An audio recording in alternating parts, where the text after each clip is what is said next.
Welcome to another episode of Follow the Brand. I am your host, Grant McGaw, CEO of 5-Star BDM, a 5-star personal branding and business development company.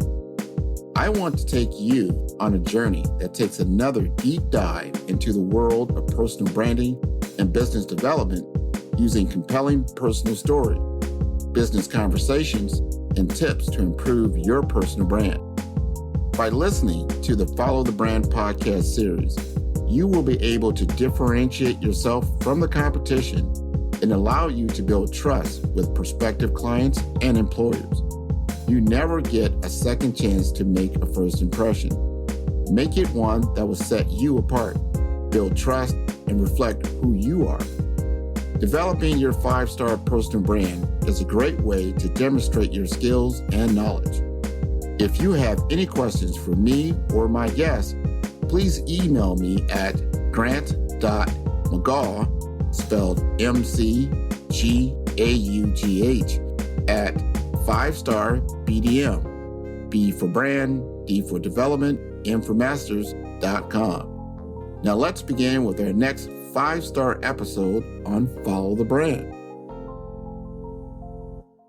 Welcome to the Follow the Brand podcast, where your journey to personal and professional excellence begins. I'm your host, Grant McGaugh, the CEO of 5-Star BDM, and your guide in this adventure of innovative and business and technology.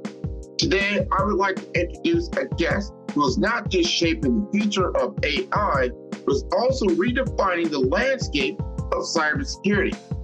Meet Felicita, Fifi Sandoval, a trailblazer whose name is synonymous with innovation and ethical technology.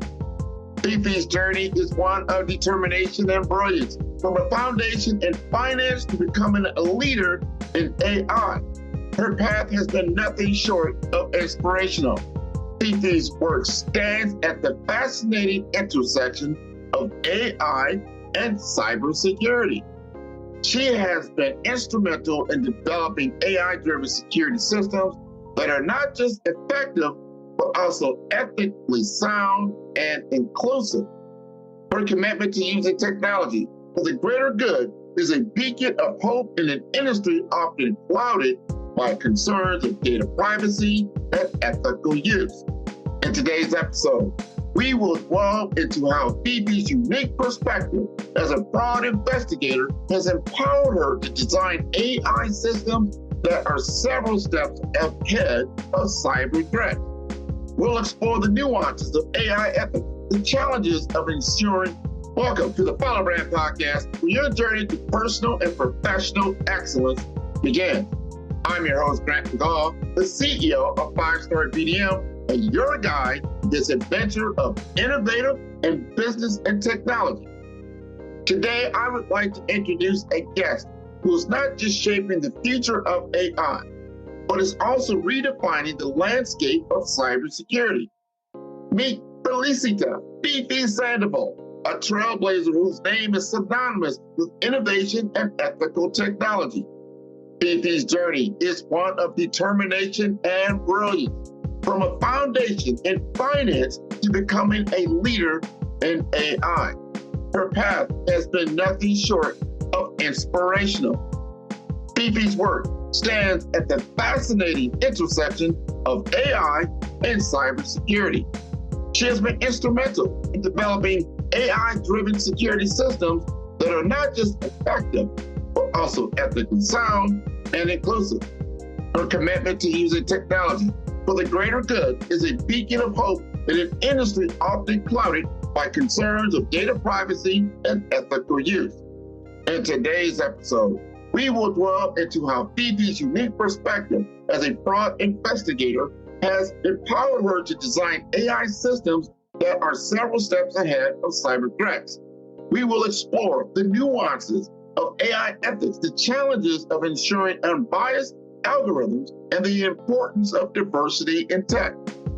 Fifi is also a passionate advocate for mentorship, firmly believing in nurturing the next generation of tech innovators. Her insights today are not just for tech enthusiasts, but for anyone who believes in the power of technology to change the world for the better. So let's welcome Felicita, Fifi, Sandoval to the Follow Brand Podcast, where we are building a 5-star brand that you can follow.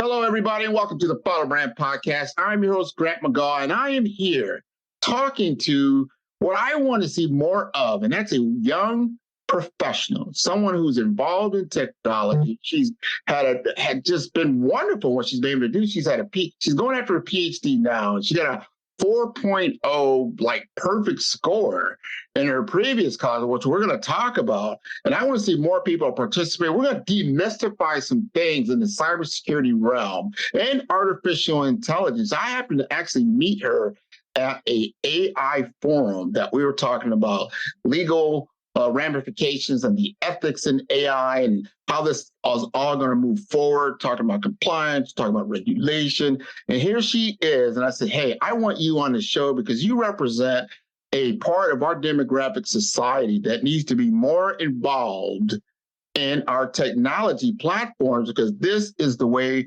going forward, doing more and more interactions, whether it's business or personal as well as professional. So I'd like you to introduce yourself to me, if you don't mind.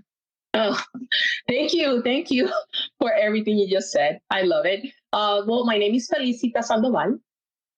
You can call me Fifi, but I am a GRC analyst, a security GRC analyst at LightRamp. And what I do is risk governance, risk compliance. So that's what I do. And it's in the realm of cybersecurity. And I didn't start in technology. Before I started working in cybersecurity, I just started in finance. I was a teller at a bank. I was 19 years old.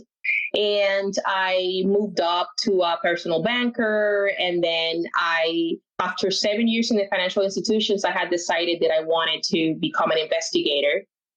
And I started working for the government as a fraud investigator and also for a few banks as an anti-money laundering analyst. And that was fun. But my end goal was to be an information security auditor. Because at that time, we didn't call it cybersecurity. It was just information security auditor. And then cybersecurity kind of came along, that word, and everybody was talking about it. It was the craze. But you make a few good points. When at that time, I was a little bit afraid because I am a woman, and I thought about it, I'm a woman of color, Hispanic. So I thought, I don't think I have a chance. I didn't really know any women in cybersecurity, let alone a woman of color. So it took a lot of courage for me to say, you know what, I'm going to do it.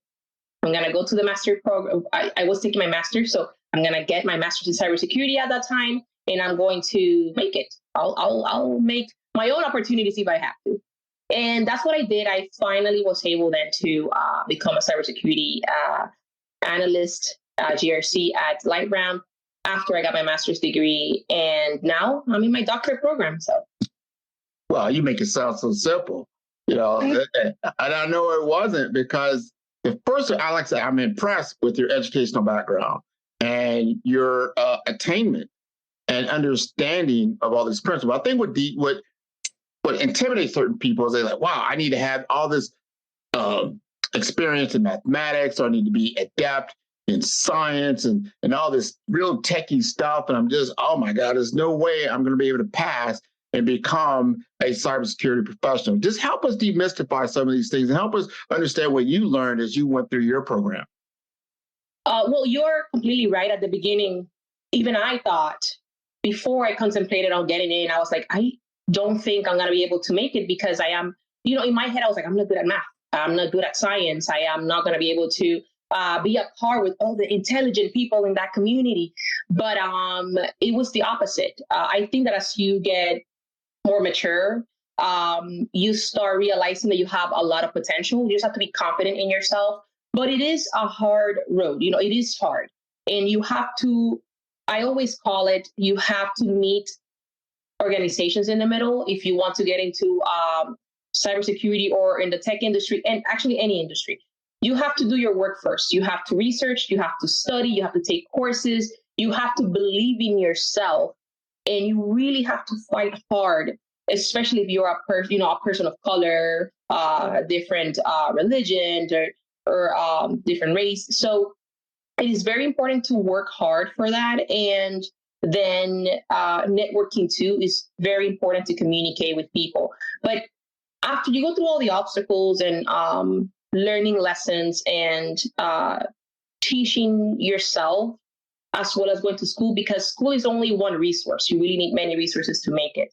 And that's what I did. I went to school, but I also networked. I also took my own courses online. I also researched, and that's how I was able to make it. But you could just feel confident and don't think that because you don't know or you were not good at a subject like math that you're not going to be able to make it. That's just going to take you back, and it's going to prevent you from actually going towards your goals.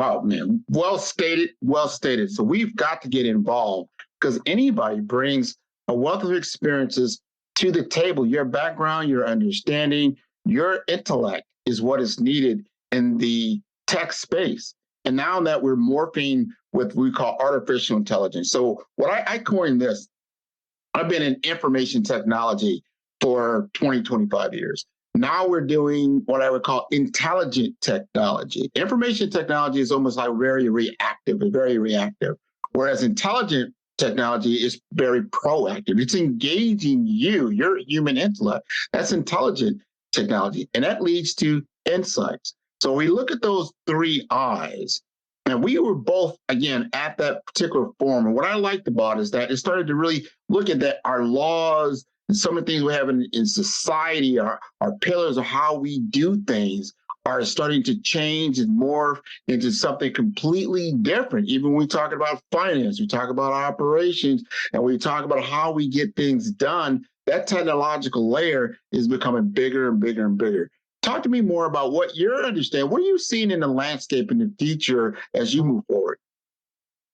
It is being integrated. AI is being integrated in every part of society. Organizations, at home, in our education, and I see a lot of good things going that are going to happen, and also concerns. So the good things are going to be that we're going to have, if we're going to talk about companies, you're going to have automation. You're going to have time. You're going to be able to save time by using some of these tools that are going to, that you're able to use that time to create more products, to actually have more money revenue in order for you to actually hire more people. But also the concerns are, any vulnerabilities that are going to be acquired by using these AI technologies, the data that we're going to be acquiring, like big data. So you're going to have large scales of data, and that also brings vulnerability. And I tie that down to society because, when you're signing up on a website, or when you're actually want to have access to these tools, like I'm just going to mention ChatGPT because it's the most famous one, you are giving your data away. So now I'll take that back to what I said home, where if I'm here and I'm like, I'm going to use ChatGPT to help me create a presentation, I'm putting all this personal information there.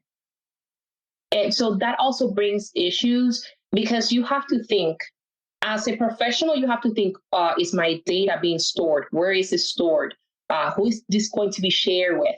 But then as a regular person, nothing to do with work, you let that happen because you're not thinking about it. Like, for example, my mom is not going to think about none of those questions. She's just going to use it, create her little TikTok presentation there, right? And she just gave a bunch of her information. So I see concerns, but I also see that as professionals like you and I in the industry, in this space, we need to help people and society by creating policies, frameworks, and guidelines, not only for organization, but for people, because this is going to be, AI is everywhere.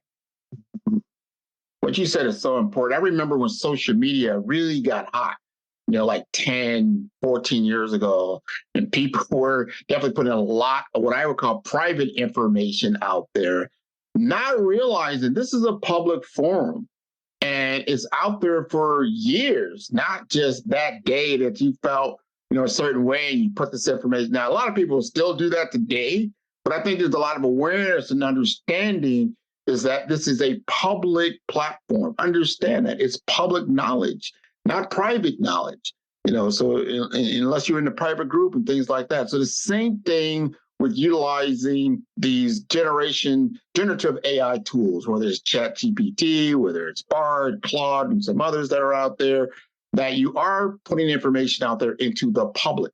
So yes. With that understanding, are you okay with what you're typing into that application? If you're okay with it, fine. If it's very proprietary, you need to look at those things. And I know you understand about digital hygiene and why that's so important. Help our audience understand some of those guidelines, some of the things that you look for in your world of doing regulation and compliance and risk and things of that nature. Yeah. So, one of the most important guidelines, and I think that, or frameworks that we all go to and we're familiar with is the NIST framework. They have so many different functions and areas that you can go into: cloud, AI, cybersecurity, just so many things that you can actually go and take from that. The same thing as following ISO standards as well. There are many different regulations as well that you can follow, like GDPR, CCPA, that they can give you a little bit of guidance. And I think that there is, when it comes to artificial intelligence, there is a lack of, I believe. So yes, we do have a lot of policies on information security, and we can mention them all, Google them, and you can find them. But I think AI is still very, it's not mature, it's premature. I think that's the word. And that's where we're lacking, and we have to start creating those policies or guidelines to be able to follow them. Like, for example, something that we're doing right now in a lot of different organizations, because of the lack of these policies, is that we are creating groups, AI groups or committees within the organization that are able to assess the AI services or tools that we want to use within the organization. And within that, as you review those products, then you create conditions. Like the team creates conditions on, like, yes, you can use this tool. We're going to approve this. However, you're not able to place sensitive data, intellectual property. So that is something that we have been building in different organizations just because of the lack of guidelines. And even if you follow regulations, and I know regulations are not guidelines, but there's a lot of good information, like GDPR, a lot of good information there, especially when it comes to data or privacy. And those are also good to follow as well. One of that I actually like a lot because they're so advanced, I believe, is EU. They have an AI, they have an AI Act, but they're working on also regulations. And I think that they are advancing. I do enjoy what they have put in the table for us in regards to AI and best practices, is what we call. So I do recommend going to like EU privacy or Googling EU privacy, and you will find a lot of information on that. But right now they need us. They need us to create them. Absolutely. And we have to be mature about it, because we have gone through the creation of the internet. We've gone through mobile computing, cloud computing, social media. We've got a lot of good experience now. So AI should not be that new. It's a great tool, but we have to know how to utilize it. Just like anything else. If you got a vehicle, guess what? You got to learn how to drive, and then you have responsibilities by getting that driver's license. If I've been so aptly reminded that driving is a privilege.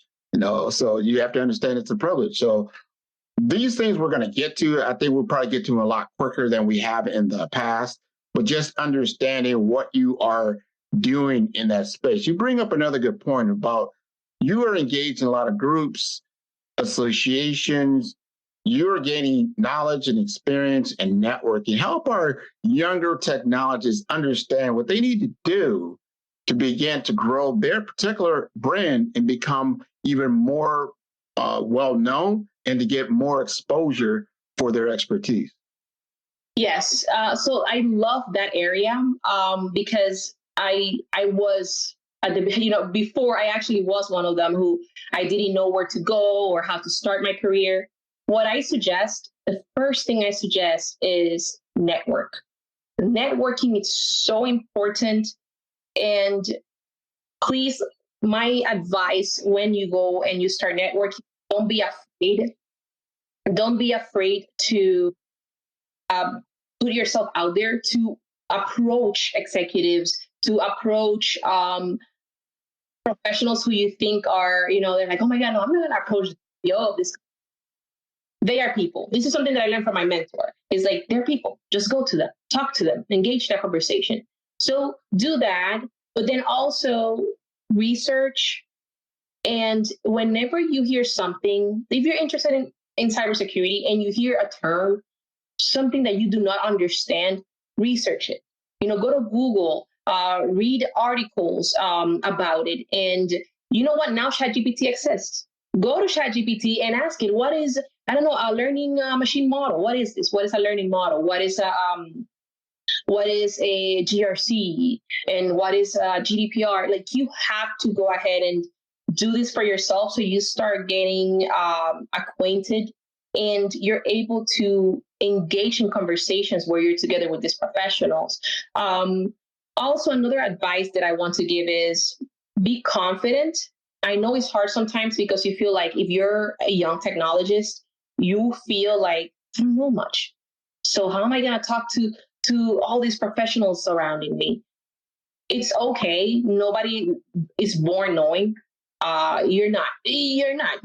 So just approach them and ask questions, be curious, listen. Like, you have to listen. If you don't listen, that's going to be a huge problem, and it's going to take you a long time to reach your goal. So listening, asking questions. And the last thing I'm going to say is there's nothing better than asking dumb questions, because once you start asking those questions that you think are dumb, those are the best to weed out, because then you get the response and you're like, oh, okay, got it. So now I know exactly what I need to know. Like, you check yourself. You're checking yourself, you're checking your intelligence at that moment. And you'll see, after you ask all of those questions, dumb or not, you're going to see a progress in your intelligence, in your intellectuality, in the subject that you're learning. And people are going to gravitate towards you, and then they're going to treat you like an expert as well. Ready to elevate your brand with 5-star impact? Welcome to the Firebrand Podcast, your gateway to exceptional personal growth and innovative business strategies. Join me as I unveil the insider strategies of industry pioneers and branding experts. Discover how to supercharge your business development, harness the power of AI for growth, and sculpt a personal brand that stands out in the crowd. Transform ambition into achievement. Explore more at firestarbdm.com for a wealth of resources. Ignite your journey with our brave brand blueprint and begin crafting your standout 5-star future today. Exactly. You're on par with them because everybody has certain experiences and understanding and intellect and insights that no one else has. And that's why it's so important to share. This is why we're on this platform today, because I love sharing the stories of others. This is how I learn. This is how I get educated. I get like, wow, I didn't even look at it like that. That's interesting. And I know when I was there at the forum that we were at, and we were talking amongst these different, they were not just engineers, they were lawyers, right? So they're big into the regulations and compliance that aren't existing, but they really wanted to frame a story. I want to get your take. What did you learn from that particular forum? What really resonated with you that you'd like to talk to us about? Oh my God. I remember we had fun in that meeting. It was awesome. But my take was that we're still, I feel like we're not ready to have advanced technology because we don't even have a regulation on AI. So I feel like there's a lot of work to do, but then you have to start somewhere, and that's what's happening. So I'm glad that we were there with lawyers to understand more of the legal battles that are happening right now, or the issues that are coming on with intellectual property. For example, those questions that they were asking in the comments about who owns what the artificial intelligence tool is giving you, like ChatGPT, when it gives you the output, who owns that, And you could argue, well, the company, right? OpenAI. But it's like, no, but they got that data from, public. So who really owns this work, or who really owns the image that you're creating when you're painting it? And should you have a statement saying, hey, I use ChatGPT or reference ChatGPT for your work? So yeah, that is very, that I took that very seriously, because I know that's where we're heading at. And then on top of that, when they were talking about more advanced in the future, as if we have to give rights to AI, in the sense of, and I imagine what they were talking about is more of like, you have now an AI, an artificial intelligence that is far advanced and that is able to have some sort of emotions, or maybe mimic emotions as humans, and they're going to want to be part of society as well, in the sense of having rights. That is wild, Grant. That is wild. I don't know. What do you think about that? Because I'm I would say, my opinion on that. And that is just like saying my car has rights, like has emotions. Like it's, I'm like, I don't think so. wow. I don't think it's sentient at all. It might, in AI, yeah, it can mimic a lot of things. And I had the same conversation. Actually, I commented on someone's post that they put out there, and they were talking about, the same thing. What is sentient? What is intelligent? What is consciousness? And I said, look, when I look in the mirror, I look in my own mirror, see my own reflection, and I'm talking, is that reflection intelligent? Is it conscious? Is it sentient? Is it alive? It's a mirror. No, it is not. I am the living reality. That is just a reflection of my own intellect. So, generative AI is just a reflection of somewhat of the totality of human intellect. Is it alive? Does it have consciousness? Does it need actual rights? I'm going to say no. It's a tool. It's a machine. I think we're a little bit overboard with that one. That's my opinion. I agree at 100%. And I think the only way that it will change is if we do reach a way into having this generative AI or sentience feel the same as humans, have consciousness, which I would love to see how that's achieved, then that is different. And then we'll have to start thinking like, you know what? Yes, my robot now is named Linda, and I will have to then have her rights because I love my robot Linda. So yeah, it's hard, and we'll get there when we'll get there. I don't doubt anything anymore. I feel like we can do anything. We could probably go round and round in that discussion, but to your point, it's still there's certain rights that we already have. Intellectual property, that's a right. You can't go around damaging someone else's a property, right? You damage it. Yeah, there are already laws with that. But then there's ownership, to your point earlier. Well, who owns the intellectual property of artificial intelligence? I'm not sure. So that's a different conversation. But to say something is living or something is not, I think we need to come to a hard no on that for me. That's just my opinion. But we can definitely debate around the legalities and regulations and everything else of how the use of some of these intelligences are, the emotional qualities. But I always say that it is a mimicking of reality, not reality of itself. So we need to really make a hard line on that. But I want to continue on because I want our communities to really engage with the tech. Talk to us about what happens. You're in the world of data privacy, data governance. You see the data that's out there. If you don't have a certain amount of data or data that's not coming from a certain group, does that skew the data or not? And what's your opinion on that? Yes, 100%. It would make a big impact. I will give you an example. Something that happened using artificial intelligence for court cases. So the judge had, when you want a sentence to do sentencing, they were using AI. And what happened was that the AI was sentencing more people of color, longer terms than the white color. So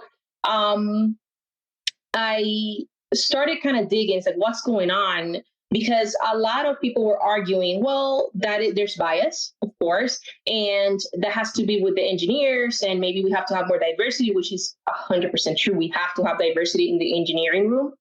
However, I thought, there has to be something more than that. And I had spoken to one of a machine learning engineer, very, very smart. And I asked him, hey, when you're creating these models, what is the test that, what testing data do you use? And he's like, well, that case, the court case, they use testing data from the 70s from Alabama. Of course, it's going to be bias. Of course, it's going to be biased. So, there was a lot of racism. So, of course, the records were more of Black males in jail, than white males. So that's why when they had acquired that testing data, they didn't QA it.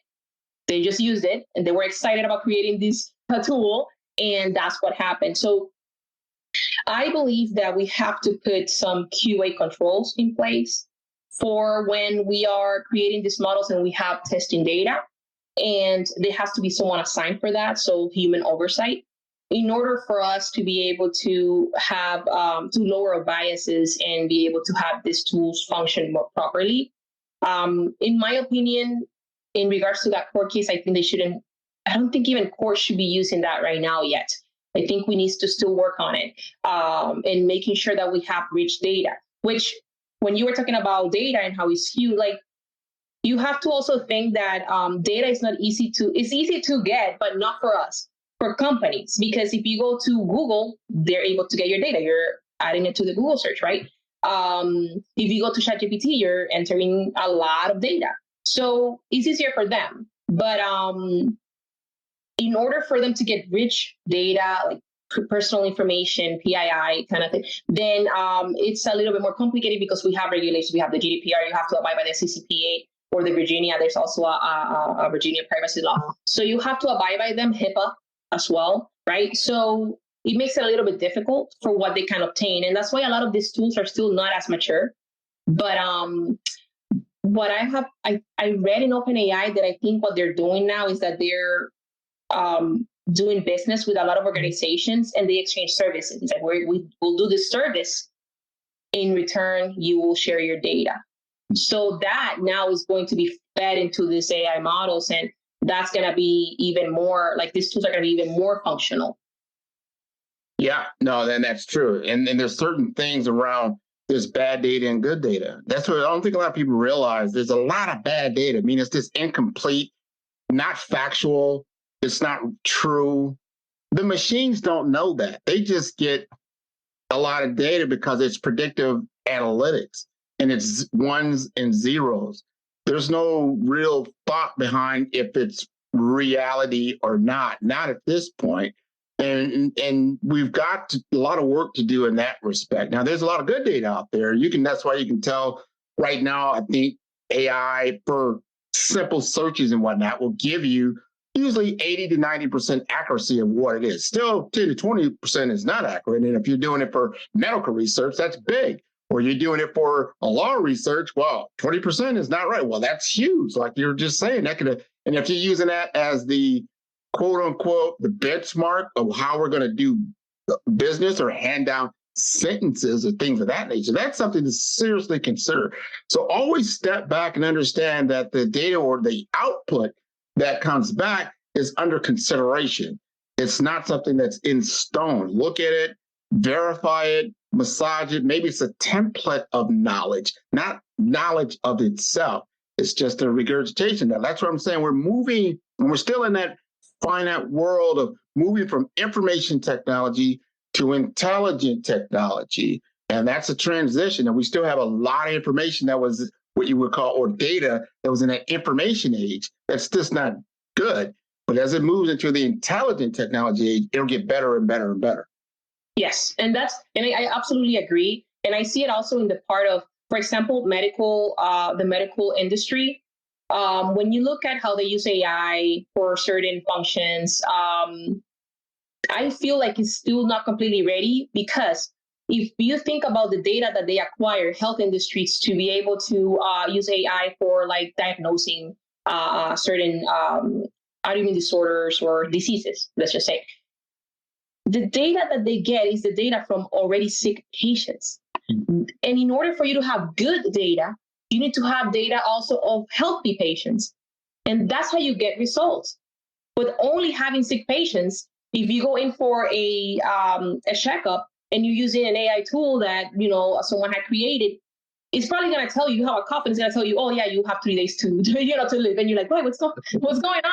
It's because it's not comparing it, and it's not reaching off with that data also of healthy people to be able to make a good determination. You just probably have a cough. That's it. So there's a lot to work on. Yeah, no, you complete data sets. That's so important. We're getting there. That's what cloud computing has allowed us to do, to really merge a lot of different large, that's what they call it, large language models, a lot of big data together to get to what we call generative AI. And then in the future, it'll be artificial general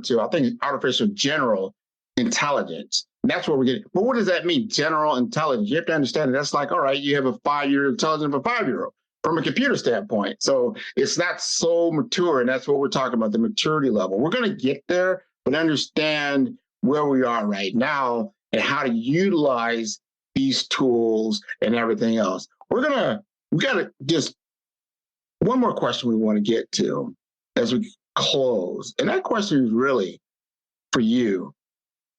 As you look back now and where you're at and where you were at before you started this journey into cybersecurity, technology, deep thinking, all of these things that you're doing now, if you could go back and talk to yourself, that 19-year-old person, and advise them about the journey they're about to embark on, what would you say?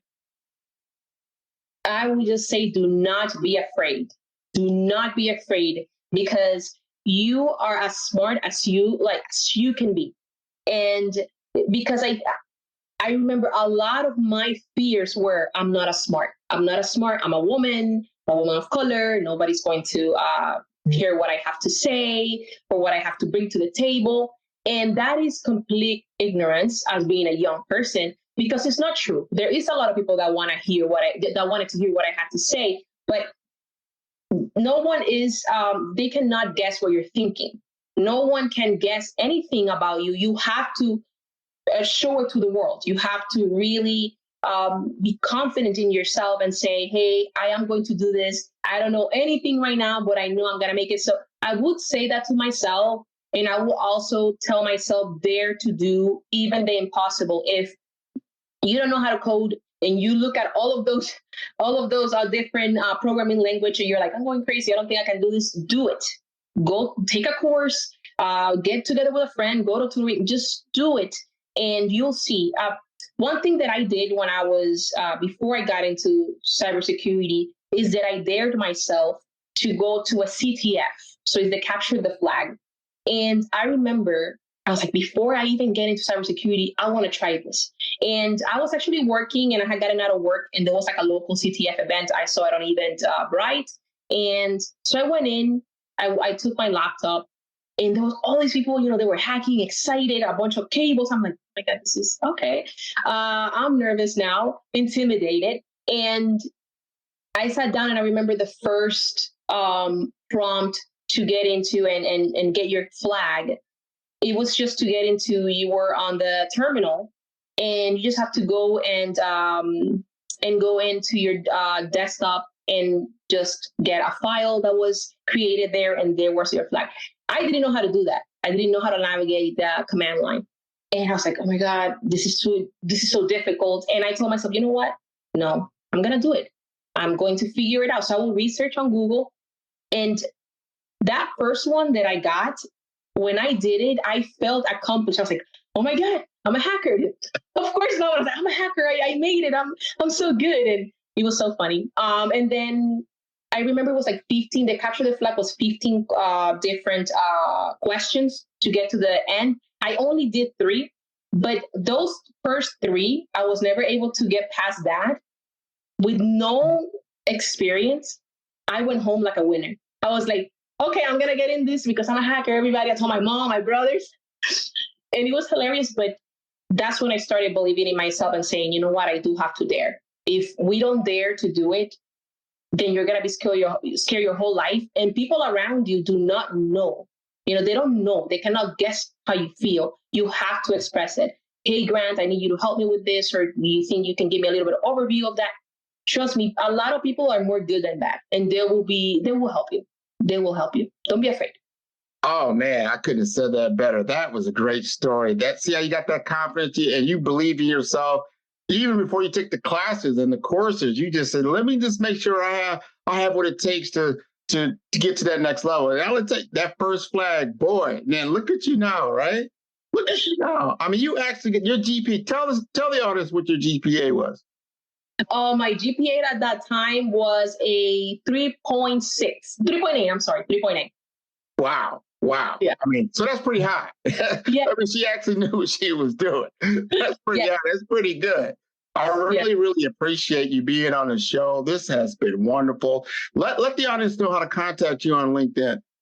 Yes, so you can go to LinkedIn and you can find me Felicita Sandoval.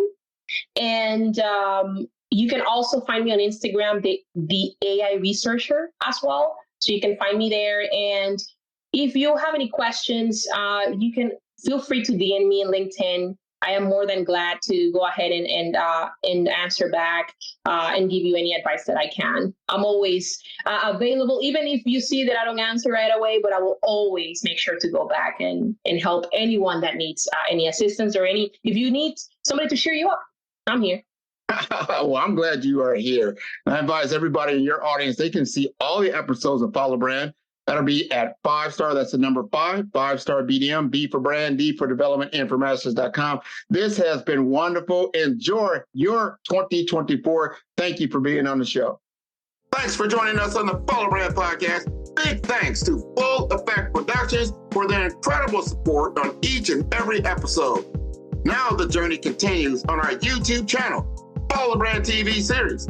Dive into exclusive interviews, extended content, and bonus insights that will fuel your success. Subscribe now and be a part of our growing community, sharing and learning together. Explore, engage, and elevate at Follow Brand TV series on YouTube. Stay connected, stay inspired. Till next time, we will continue building a 5-star brand that you can follow.